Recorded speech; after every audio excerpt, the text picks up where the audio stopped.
क़ाल rabbi इश्रह ली सदरी।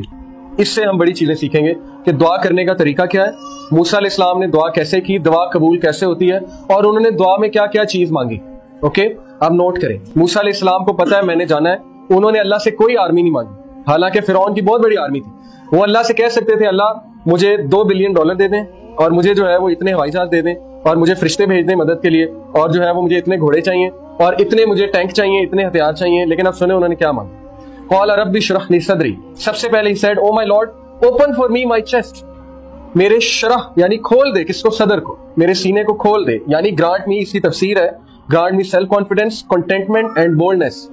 Okay, यानी make me fearless, और जब मैं वहां जाऊं मैं कॉन्फिडेंट होकर बात करूं। ओके, और मुझे चीजें दिखा, मुझे समझ आए, मेरी ऑब्जर्वेशन पावर को बढ़ाए। तो ये बड़ी पावरफुल दुआ है। यानी सबसे पहले उन्होंने अल्लाह से क्या कहा, अल्लाह मुझे ऑब्जर्वर बनाए, good observer, I should be open. Okay, मुझे चीजें नजर आनी चाहिए द वे दे आर, और कुरान आपका सीना खोलता है। दैट्स द रीजन कि कुरान की इतनी फोकस। वयस्सिर ली अमरी, then he asked what? Ease. उन्हें पता था कोई काम भी अल्लाह की तरफ से आसानी जब तक नहीं आएगी नहीं हो सकता, तो अल्लाह से छोटे छोटे कामों में आसानी मांगनी चाहिए, इसमें कोई शर्म नहीं करनी चाहिए। ओके, आम एक आदमी से हम छोटी बात पे मदद मांगेंगे, वो कहेगा यार क्या तुम आ जाते हो, ये भी कोई बात है मदद मांगने वाली। लेकिन अल्लाह ताला माइंड करते हैं, लिटरली माइंड करते हैं अगर आप उनसे छोटी छोटी बातें भी शेयर ना करें। ओके, ये हदीस से प्रूवन है। तो वयस्सिर ली अमरी के create ease in my task, इसमें बहुत ज्यादा आप पैदा करें ईज। वहलुल उक़दतम मिन लिसानी, ही न्यू हिज वीकनेस। ओके, आपको अपनी वीकनेस पता होनी चाहिए। उनकी वीकनेस क्या थी? लुकनत, जुबान में लुकनत थी, तुतला कर बोलते थे, क्योंकि बचपन में एक कोयला मुंह में ले लिया था खेलते हुए, जिसकी वजह से जुबान डैमेज हो गई। तो अल्लाह को कहा कि रवानगी पैदा कीजिए मेरी जुबान में, क्योंकि आप कर सकते हैं। अल्लमाहुल बयान, आपने ही सिखाया इंसान को बयान करना। तमाम स्पीचेज आपकी तरफ से। देखिए छोटी छोटी चीजें मांग रहे हैं, हमारे लिए छोटी चीजें कि ये भी कोई बात है अल्लाह से हम कहें कि अल्लाह मेरी जुबान इस तरह करती है तो उसको सीधा कर दे। हम तो मांगेंगे अल्लाह मुझे दौलत दे दे, मुझे ये कर दे, ओके, मेरी जो है वो मेरे पास ये आ जाए, वो आ जाए, बड़ा घर आ जाए।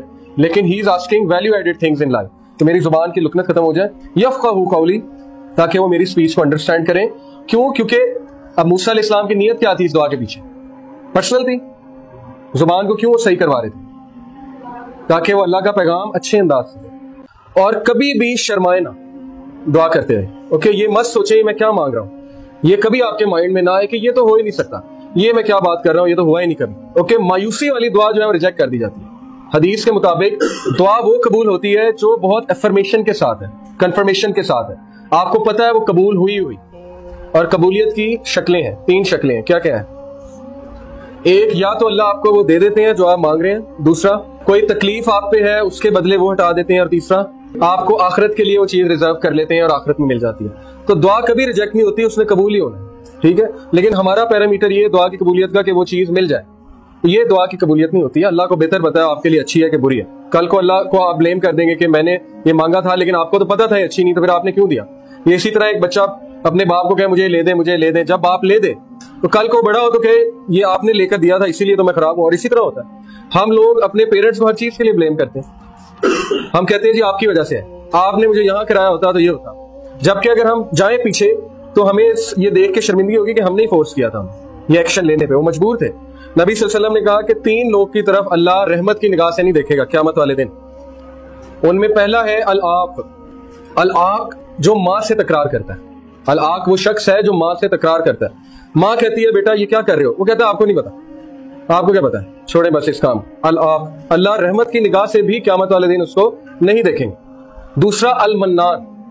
अल-मन्नान है एहसान जतलाने वाला, किसी पे एहसान करके फेवर देके लोगों को बताता है मैंने उसके साथ ये किया, उसको तो पता है कुछ नहीं था, मैंने उसको सिखाया। ओके, ये आप अपना रिवॉर्ड ज़ाया कर रहे हैं, अपनी नेकियों को आग लगा रहे हैं। तीसरा वो मर्चेंट जो झूठ बोलकर सौदा बेचे, जो लोगों को धोखा दे कि मैंने ये चीज इतने की खरीदी थी और आपको मैं सिर्फ इतने की दे रहा हूं। तो बेसिकली झूठा इंसान, लोगों को इंप्रेस करने के लिए झूठ बोलने वाला इंसान, ये 3 लोग की तरफ अल्लाह रहमत की निगाह से भी नहीं। और इनमें सबसे ज्यादा स्केरी पहला, क्योंकि ये हमारा अलमिया है, यूथ में हम लोग माँ से तकरार बड़ी करते हैं। ओके, ये चीज आप छोड़ दें क्योंकि इसकी बड़ी स्ट्रिक्ट वार्निंग है।